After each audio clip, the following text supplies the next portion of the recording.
What's up, guys? Mispus here, back with another Star Wars Galaxy of Heroes commentary video here.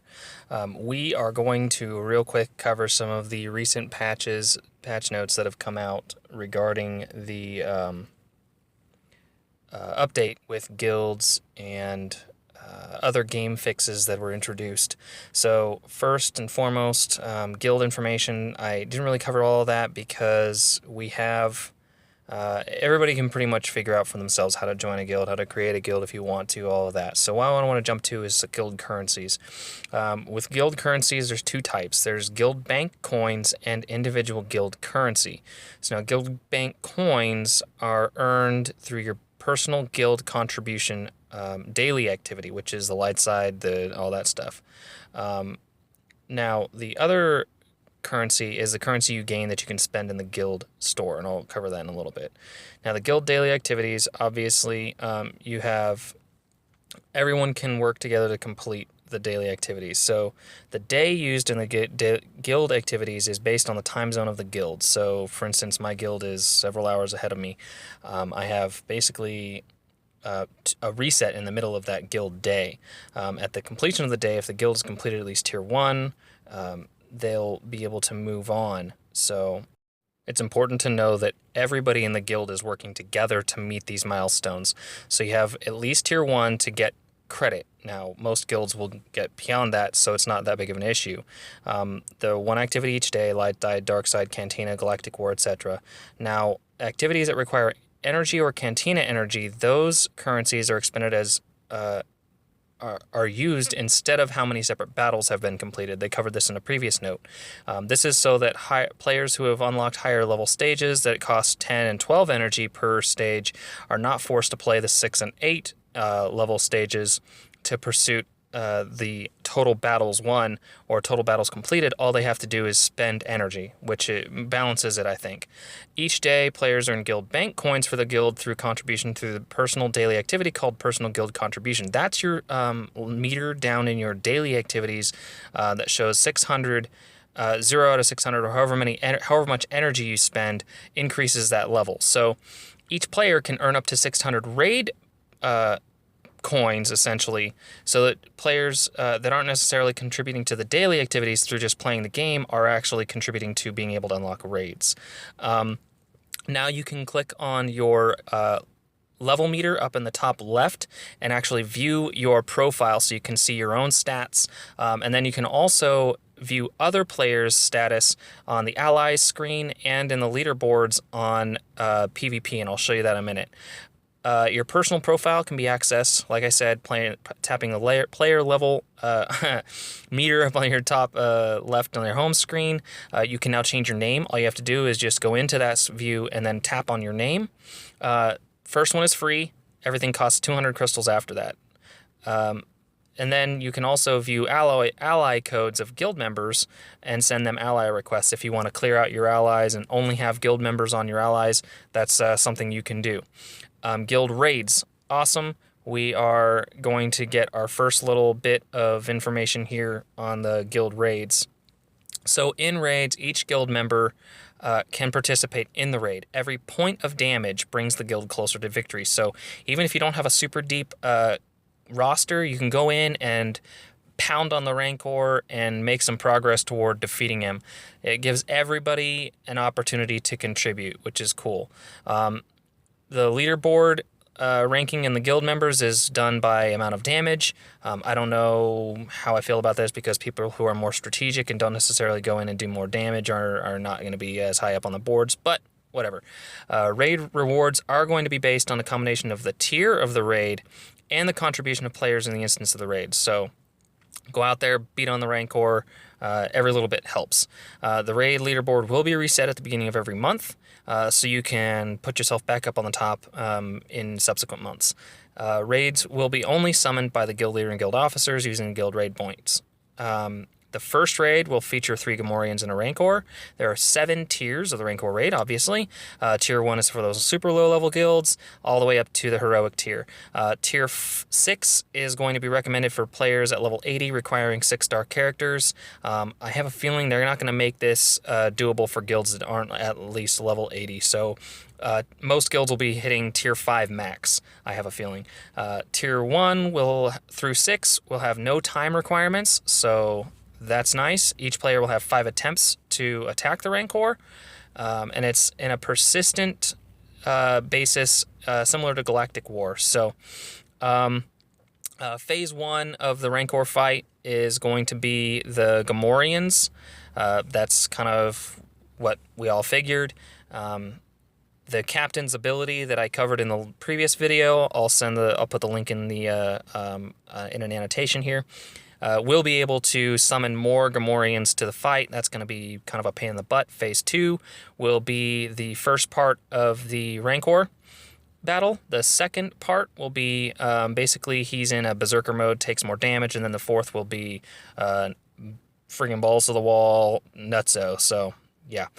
New raid mechanics. So phase 2 and 3 will allow the player to periodically target a door in the Rancor pit. I imagine this is kind of like the door that Luke Skywalker brought down on the Rancor to pin him in place in the movie. Escape has been introduced, so if you want to try and save a character, you have a chance of letting that character flee if it's starting to look grim. Devour will immediately kill one of your characters with no chance of revive, so sorry, Daka. The last part is the Enraged. So if an encounter goes beyond a certain point, the Gamorreans and the Rancor will get enraged and do crazy damage. Shipments have been improved, and pricing has been set, and I love the fact that they've changed the refresh times, so you don't have to worry about logging in immediately after the timer closes down to start another timer. It'll automatically reset preset times each time, and I'll show you that in a little bit. Additional items, Rancor Raid Strategy Bundle, I'll cover those. New characters, Han Solo. Hell yes, I am a huge fan of Han Solo, my favorite character in the Star Wars universe. Shoot first, we don't know much more about that, or beyond that. The Sunfac, Gamorrean, or not Gamorrean, but Geonosian tank. His abilities look kind of interesting. He looks like he's going to be more of a self-healing tank that will only taunt for 2 turns, but will inflict offense down, so kind of a blend of Poe and some of the other tanks. The Gamorrean tank, Gamorrean Guard, he only taunts for 1 turn, which means he's probably going to be slow. I haven't really dug much into his actual stats.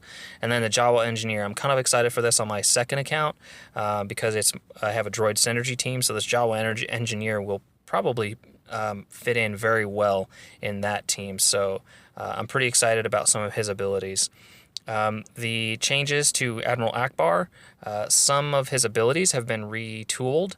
His Tactical Genius ability now grants has been changed. Instead of just granting one random ally 100% turn meter, he now will grant the first ally who uses a special ability to gain 100% turn meters. So that could be pretty awesome. And then Rebel Coordination. Note that Admiral Akbar is a Rebel ally, so that ability will, if you don't have any other Rebels on your team, call Admiral Akbar to assist. Dispel abilities have been changed. Now they will immediately dispel the buff before dealing damage. So that means that your killing blows with Mace Windu, Qui-Gon Jinn, Plo Koon, and Tebow will not cause the effect that happens with the debuff, aka buffing the team with Qui-Gon, to happen or to fail to occur. Counterattacks, Taunt now intercepts counterattacks. That's big news for teams that go up against Dooku. I think this is kind of their way of balancing Dooku teams with that massive dodge. Now his assists or his counterattacks will not always hit the targets that may be low health that you've got to taunt, soaking up their damage. Stealth will no longer trigger counterattacks. Big bonus for Tebow. Tebow lead teams may find their way into arenas, so keep an eye out for that. Character bug fixes. They've fixed a few different bugs that were happening with different characters. Biggest of note is Old Ben's leader ability that grants turn meter on evades. Miscellaneous notes. Jawa's daily login character for May. So all you brand new characters out there who I mentioned, Jawa is going to be a big character to level up because he's a good starter character. You're going to be getting some free shards for the Jawa. So make sure that you're getting your daily login rewards. Auto battle. This is one of the biggest gripes I had. Your team just automatically just randomly targeting enemies. Now, if you have a target, especially for your challenges, you set that main target, hit auto, it'll only attack that boss. So that's awesome. They've added some leaderboard, mostly cosmetic stuff. They've added some deals here where a confirmation screen has been added when you purchase anything for a shard, that or extra shards for characters that are already at 7 stars. Then rarity is now displayed on training droid packs, which is cool because previously those training droids, when you open them up in the Bronzium pack, you're like, oh, what level training droid is this? Now you know. When a character does not result, when you're assigning training droids to a character and it doesn't level up, you don't get the screen, which is cool. Fix some other bugs. You can view all these patch notes. I'll put the link to these patch notes in the description. So you can sift through all of these if you want. Basically, it's a lot of really, really good stuff with some extra little bugs that were plaguing them happening and getting fixed. One of the other things that I didn't mention when it was up on the screen was some buffs are still not dispellable. One of those that I know for a fact is the automatic defense up buff that team members get from Chewbacca's leadership ability. That is still not dispellable. You cannot dispel the Chewbacca defense up buff that comes from his leader ability. So that is still a bug. Now, this is my my character profile screen that you can get to by clicking on your level. You can see character's arena squad is right there on the main screen there, and then you can see how many PvP battles they've won and some of those other details. So that's kind of cool. It's nifty, and then you can also view a character's inventory. Again, you can get to it by just clicking on the player level bar up in your top left. So arenas, I'm going to show you guys that change right there where the power level is a little bit more easy to see. It's no longer white, it's orange. And then you can actually click on the ranks and actually view leaderboards. And oh, look at that. Tebow is on the top of the leaderboard. How about that? So now you can actually see those people, see what they've done, see how they've been playing. And you can actually click on that inventory and actually see what characters and how many characters and what level they are. And it's kind of cool. You can kind of get a feel for, hey, is this person more likely a free-to-play, or is this person a whale, or whatever. So that's just kind of cool. Now you can see what characters a person might have, which is kind of cool, I think. This, I think, works the best for your allies. If you have an ally or you got a buddy who's playing, now you can actually view his character's screen. If he's got some questions like, hey, I've got this problem, I don't know what characters I should be working on, you can now look at their allies and actually give them some good advice. So that's kind of nice. Shipments, like I said, they've been fixed. They've been changed up a little bit. Note that you got those high-level mats up at the top for crystals, available for purchase with crystals. These are the final products. So that holo projector is the silly thing that you have to farm 20 of those little frisbee things to get and to make. And that is the complete item for 300. That's pretty tempting to buy, honestly. Now, your guild interface, obviously, is over on the far left if you didn't know. If you are an officer or a leader in a guild, you can actually view these things. You have a few more options. You can view pending invites if you're an officer. This is where you go in to manage characters. So you can see that our guild is full. We got full up fairly quickly, and we've been making some good progress. Now, this is the guild store. You can see that's, again, those are the completed items. You're not buying components, you're buying the completed items. So that's kind of cool. They are kind of pricey, but they're cool. So today's guild activity is Galactic War. Here you can see your daily activity screen is a little bit different. You have access to the guild activities, and you can see we are already making headway toward Tier 6. We are only a small number of battles away from that, and I still have 2 Galactic Wars to contribute. So I have a feeling we're going to hit Tier 7 fairly quickly on our guild activities. So Galactic War, like I said, I got 2 Galactic Wars to do. There's your guild, personal guild contribution. That's increased through just playing the game, doing light side, dark side, hard mode, coming to Cantina battles. All of that energy goes into that 600. So jump into my Galactic War here real quick. Swap up my team from the last squad that I used to clear my last Galactic War. Oddly enough, my Count Dooku is only level 73, even though the rest of my arena squad is level 74. So I think I'm going to go ahead and level them up to level 74 here. Both because I've put him back into my arena squad and because he's useful in Galactic War. So I'm not going to level anybody up to 75 because I'm trying to keep myself from totally screwing myself on Galactic War, because your Galactic War goes off of your highest squad power level in your squad arenas. So toast this Galactic War here real quick. One thing that I have noticed is that Count Dooku, or rather not Count Dooku, but Darth Sidious doesn't seem to evade Jedi attacks quite as often. I don't know if it's just in Galactic War or all over the game. He doesn't seem to evade Jedi near as often as he used to.